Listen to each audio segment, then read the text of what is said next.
मुंबई से ट्रेन के द्वारा बादामी पहुंचने में लगभग 12 से 13 घंटे का समय लगता है। उत्तर कर्नाटका में स्थित बादामी एक छोटा सा कस्बा है जो कि बागलकोट जिले में है। यह पूरा क्षेत्र कृष्णा नदी पर बने लाल बहादुर शास्त्री डैम के कैचमेंट एरिया में आता है। कृष्णा नदी की वजह से यह क्षेत्र काफी हरा भरा है। पहली नज़र में बादामी भारत के किसी भी आम छोटे कस्बे जैसा ही नजर आता है।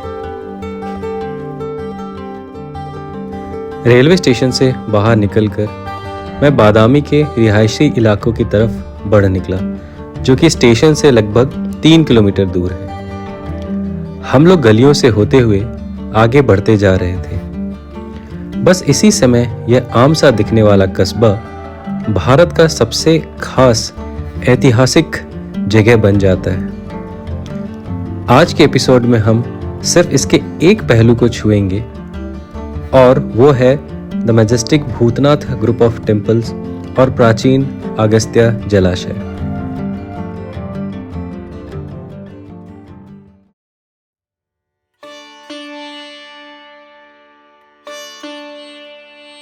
भूतनाथ मंदिर समूह अगस्त्य जलाशय के एक छोर पर मौजूद है। भूतनाथ मंदिरों के 2 समूह हैं, एक जो पूर्व दिशा में है जिसे मुख्य समूह कहा जाता है और दूसरा उत्तर दिशा में जिसे मल्लिकार्जुना समूह के नाम से जाना जाता है। प्राचीन अगस्त्य जलाशय के साथ साथ चलते हुए मैं आपको बहुत सारी जानकारियां देता जाऊंगा और अंत में हम भूतनाथ मंदिर कॉम्प्लेक्स में जाकर उसको एक्सप्लोर करेंगे। अगस्त्य जलाशय को अगस्त्य तीर्थ भी कहा जाता है और इसको तीर्थ इसीलिए कहा जाता है क्योंकि इसके चारों तरफ हिंदू, बौद्ध और जैन धर्म के काफी पौराणिक मंदिर और धर्मस्थल हैं।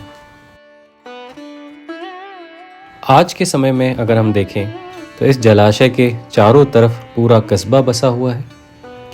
आदिकाल से यह जलाशय लोगों के दिनचर्या का हिस्सा बना हुआ है। एक समय था जब पूरा बादामी शहर इसी जलाशय के आसपास बसा हुआ था। सन 540 से 757 सीई तक बादामी चालुक्य डायनेस्टी का राजधानी थी और इसे वतापी के नाम से जाना जाता था। पुलाकेशिन I चालुक्य डायनेस्टी के शासक थे, जिन्हें बादामी चालुक्य डायनेस्टी का फाउंडर माना जाता है, जो कि 540 सीई में गठित हुआ। इन्हीं के शासनकाल में इस जगह का फोर्टिफिकेशन या फिर तटबंदी की गई। इन्हीं ऊंचे सीधे खड़े पहाड़ों पर गढ़ का निर्माण किया गया, जो कि हम आगे आने वाले एपिसोड्स में देखेंगे। पुराना बादामी या वातापी शहर 3 दिशाओं से ऊंचे सैंडस्टोन के पहाड़ों से घिरा था। यह अगस्त्य जलाशय का निर्माण आज से लगभग 1400 साल पहले एक इंफ्रास्ट्रक्चर प्रोजेक्ट की तरह से हुआ था, जो कि एक पानी का स्ट्रैटेजिक सोर्स था बादामी शहर के लिए। पुलाकेशिन I के बाद कीर्तिवर्मन ने वातापी को और सुदृढ़ बनाया।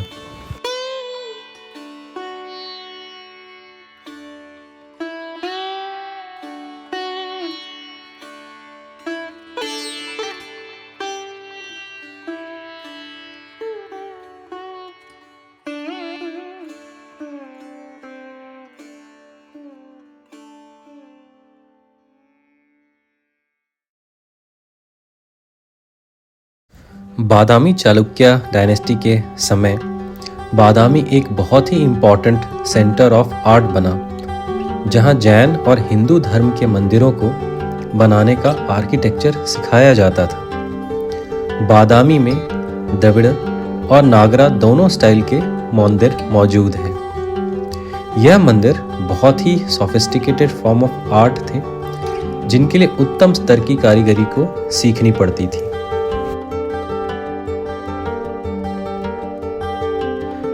मैं चलते चलते अगस्त्य जलाशय के दूसरे छोर की तरफ आ चुका हूँ और यहाँ पर जो खूबसूरत सा घाट है जहाँ पर पुराने समय की सीढ़ियाँ हैं जो कि पानी तक जाती हैं, वहाँ पर चलते हुए हम आगे भूतनाथ मंदिर की तरफ बढ़ेंगे।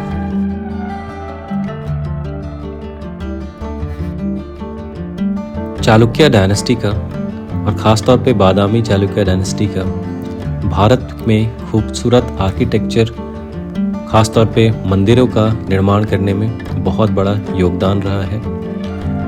आप इसी चैनल में आगे हम और भी एपिसोड्स में आपको लेकर जाएंगे जहां आप अचंभित हो जाएंगे देखकर कि किस किस तरह का अनबिलीवेबल आर्किटेक्चर बनाया गया है। लेकिन उसके लिए एक चीज़ ज़रूर इम्पॉर्टेंट है, वह यह है कि आप चैनल के साथ बने रहें और चैनल्स को सब्सक्राइब करके रखें।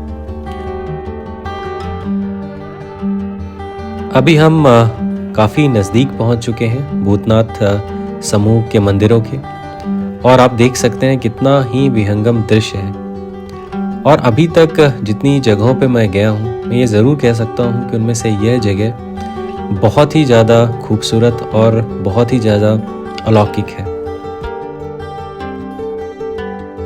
भूतनाथ टेम्पल बहुत सारे छोटे मंदिरों का समूह है जो कि मेन मंदिर के चारों तरफ बने हुए हैं। मुख्य मंदिर का मुख जलाशय की तरफ है।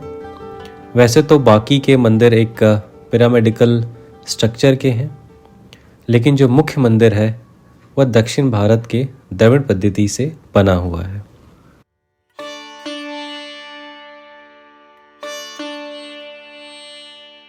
भूतनाथ मंदिरों का समूह 7th से 12th सेंचुरी के दौरान बनाए गए। यह जो भूतनाथ मंदिर का मुख्य समूह है वह 700 से 725 सीई में बनाया गया। इसमें सबसे पुराना मंदिर सबसे बड़ा है। इसमें एक गुड़ा मंडप है जो कि 4 पिलर पर टिका हुआ है। यह मंदिर फिर एक चौकोर गर्भगृह की ओर जोड़ता है जहाँ की शिवलिंग स्थापित है। मंदिर के शीर्ष पर दक्षिण भारत के द्रविड़ पद्धति की त्रितला यानी 3 स्टोरी स्ट्रक्चर है।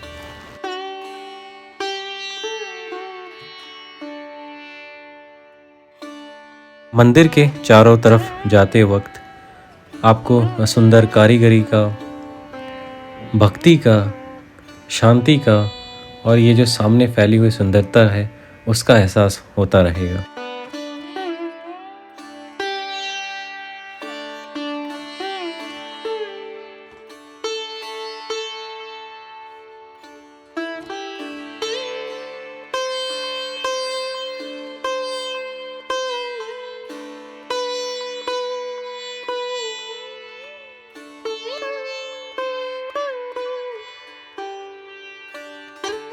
इन मंदिरों के समूह से जब हम थोड़ा आगे की तरफ जाएंगे, पहाड़ और चट्टानों की तरफ, तब हम देख सकते हैं कि चट्टानों में जगह जगह पर बहुत सारी आकृतियों की कार्विंग की गई है, जिसमें ज़्यादातर शिवलिंग है और उनके साथ में नंदी जी की आकृति है।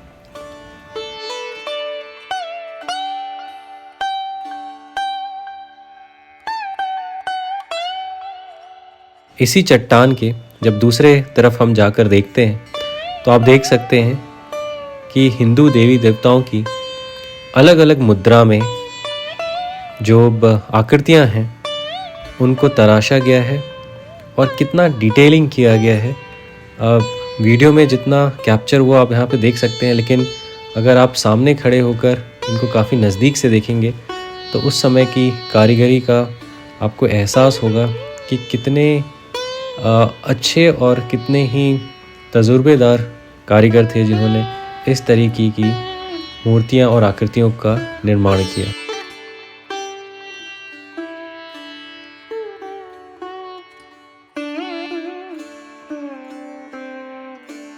अभी तक तो हम बात कर रहे थे हिस्टोरिकल टाइम्स की। अब हम लोग जाते हैं प्री हिस्टोरिकल टाइम में, यानी जो हिस्टोरिकल टाइम की हम बात कर रहे थे 7th सेंचुरी 12th सेंचुरी, उससे भी काफ़ी पहले। आपको ये जानकर अचंभा होगा कि इस छोटे से एरिया के अंदर ही आप ये सब कुछ देख पाएंगे। जैसे ही हम आगे बढ़ते हैं तो इसी चट्टानों के पीछे की तरफ बहुत सारी और आकृतियाँ उखेड़ी गई हैं या तराशी गई हैं, जिसमें से सबसे इम्पॉर्टेंट आकृति है वो है विष्णु जी की शेष सैया पे लेटी हुई आकृति, जिसमें वो शेषनाग के ऊपर लेटकर विश्राम कर रहे हैं। यह प्री हिस्टोरिक टाइम की उखेड़ी हुई आकृति है जो कि चट्टान के ऊपर बनाई गई है।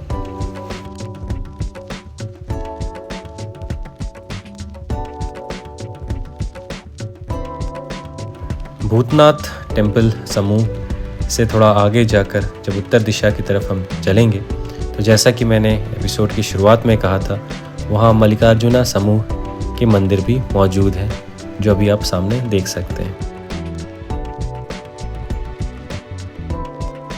सबसे पहले तो प्रकृति द्वारा तराशी हुई यह जगह, बाद में इतिहास में डूब जाने वाले स्थल, उसके आगे शानदार कारीगरी को प्रदर्शित करने वाले भूतनाथ मंदिर के समूह, फिर प्री हिस्टोरिक टाइम्स के शानदार शिल्पकारी के आश्चर्य, और आखिर में अगस्त्य जलाशय का साफ सौम्य पानी।